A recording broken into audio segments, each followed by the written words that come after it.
Hello दोस्तों, तो कैसे हैं आप सब लोग। आज के दिन अगर स्टॉक मार्केट के हाइलाइट्स की बात की जाए तो सेंसेक्स जो है लगभग 240 पॉइंट्स गिरकर लगभग 81,312 पे क्लोजिंग दिया। और निफ्टी की अगर बात की जाए जो कि 50 स्टॉक्स का इंडेक्स है, उसकी अगर बात करें तो आज जो है लगभग 24,752 पे क्लोजिंग दिया। मतलब 25,000 का जो लेवल है उसको निफ्टी आज भी ब्रेक नहीं कर पाया। और ये रेजिस्टेंस है इसका, 25,000 का रेजिस्टेंस है। इससे अगर ऊपर निकलता है तो सीधे 26,000 का टारगेट जो है एक्सपेक्ट कर सकते हैं आप, या मार्केट एनालिस्ट के अकॉर्डिंग 26,000 का टारगेट जो है टच कर पाएगा निफ्टी, अगर 25,000 के लेवल को क्रॉस करके वहाँ पर रुकता है काफ़ी दिन तक, काफ़ी टाइम तक। अभी क्या हो रहा है कि कई बार लगभग इसी मंथ में अगर बात करें तो 25,000 के टारगेट्स को टच तो किया है निफ्टी ने, बट वहाँ पर सस्टेन नहीं कर पा रहा, रुक नहीं पा रहा है, तुरंत जो है नीचे आ जाता है। अगर वहाँ पर रुकता है या सस्टेन करता है तो फिर उसके बाद जो नेक्स्ट टारगेट होगा वो 26,000 का होगा, जो कि इसका ऑल टाइम हाई भी है निफ्टी का।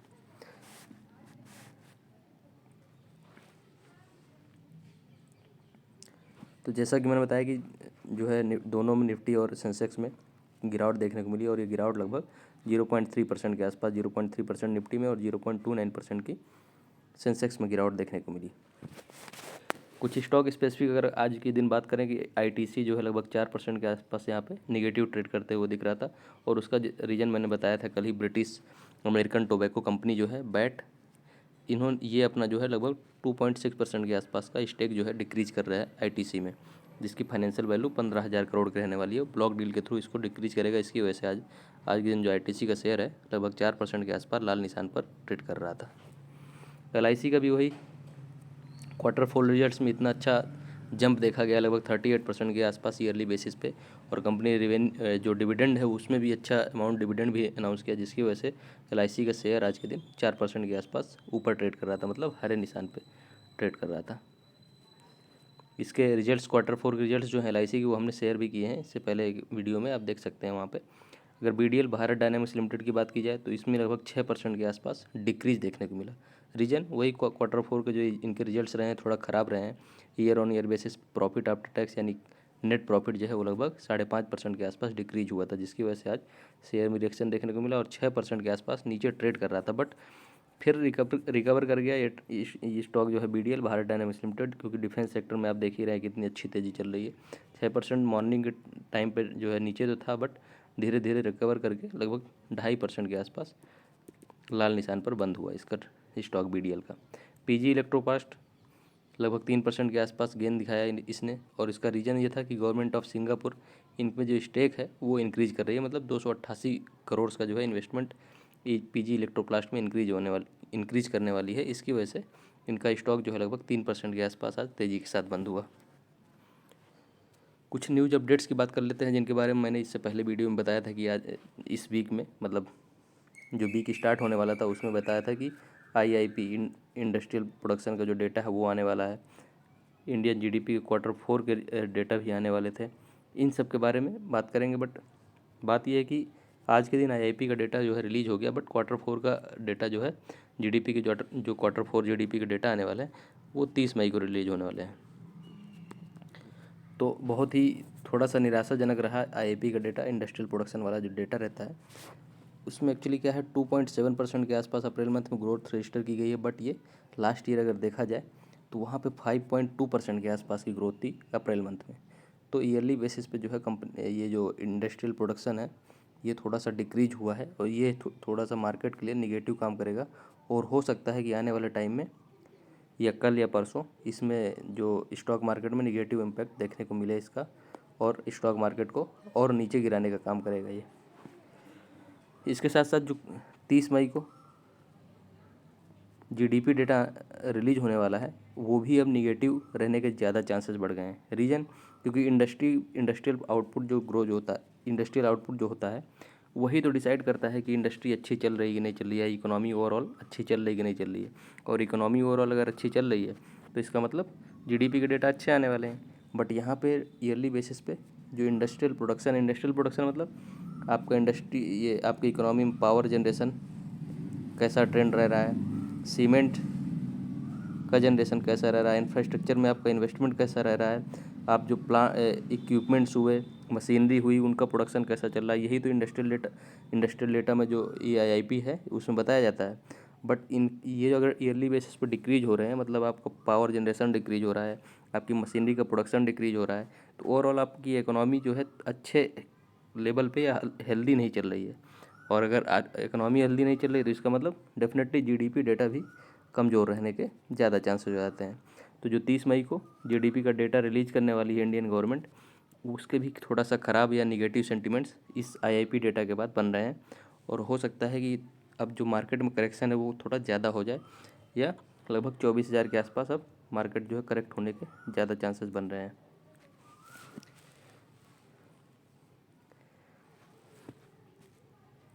गवर्नमेंट का जो जीडीपी डेटा है वो मैंने बताया कि 30 मई को आने वाला है, उसके लिए अब ये जो आईआईपी डेटा आया है ये थोड़ा सा निगेटिव काम करेगा अब। इसके बाद अगली जो न्यूज़ रही, कैबिनेट ने एमएसपी का जो खरीफ के लिए लगभग 14 खरीफ क्रॉप्स के लिए जो एमएसपी का प्राइस है उसको इंक्रीज़ कर लिया, आउटले इंक्रीज़ कर दिया 2.07 लाख करोड़। अच्छा, इस इंक्रीज़ का फ़ायदा क्या होगा कि एमएसपी क्या है, मिनिमम सपोर्ट प्राइस, जो कि क्रॉप्स होती हैं, किसान जो पैदा करते हैं फसल उसको सेल करते हैं मंडी में या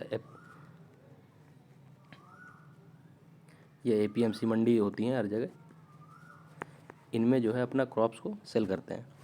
उस सेल के बिहाफ में फार्मर्स को एमएसपी मिलती है या मिनिमम सपोर्ट प्राइस, मतलब उस प्राइस के नीचे आप उन फार्मर्स के क्रॉप्स को नहीं खरीद सकते हैं।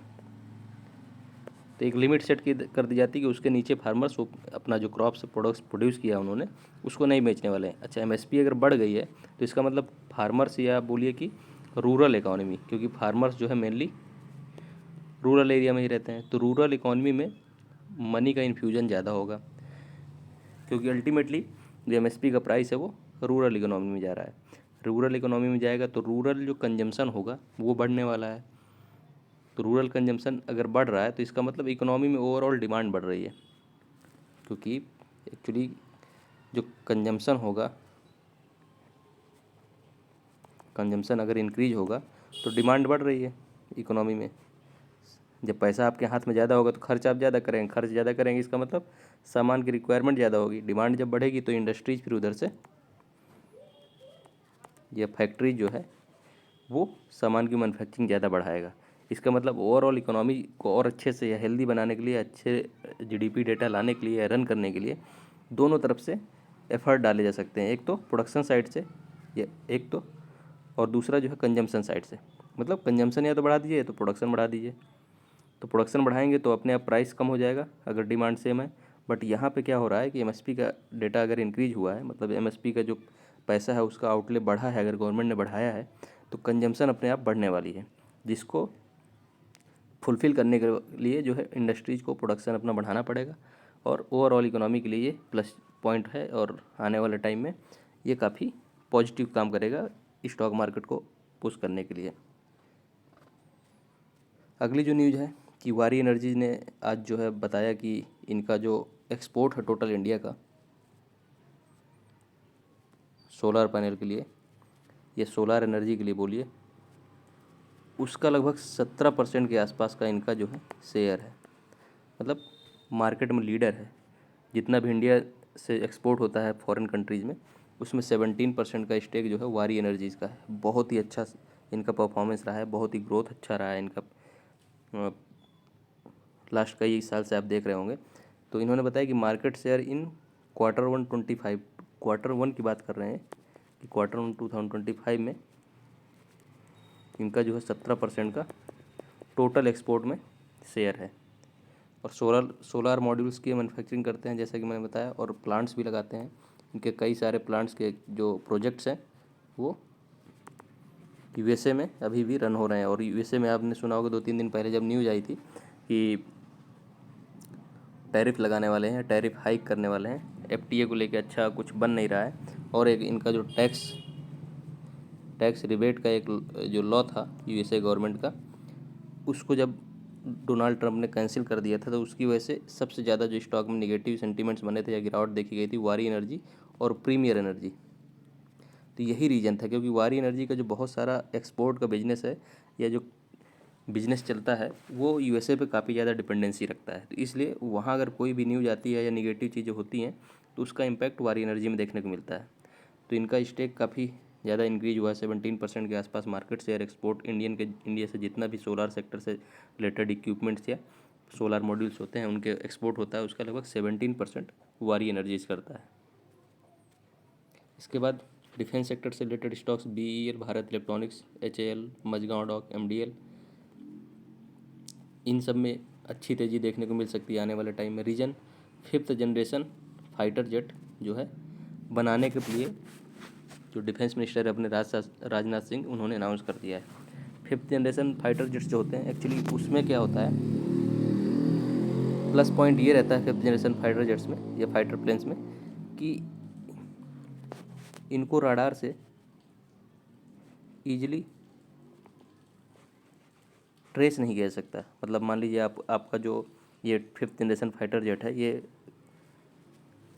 जो है अटैक करने जा रहा है पाकिस्तान में, बट उनका जो रडार सिस्टम है वो इसको ट्रेस नहीं कर पाएगा और इसकी वजह से बहुत कम रिस्क हो जाता है कि वो रिटेलिएशन कर पाएँ और आपके जो है फाइटर जेट को किसी भी तरीके से हार्म कर पाएँ।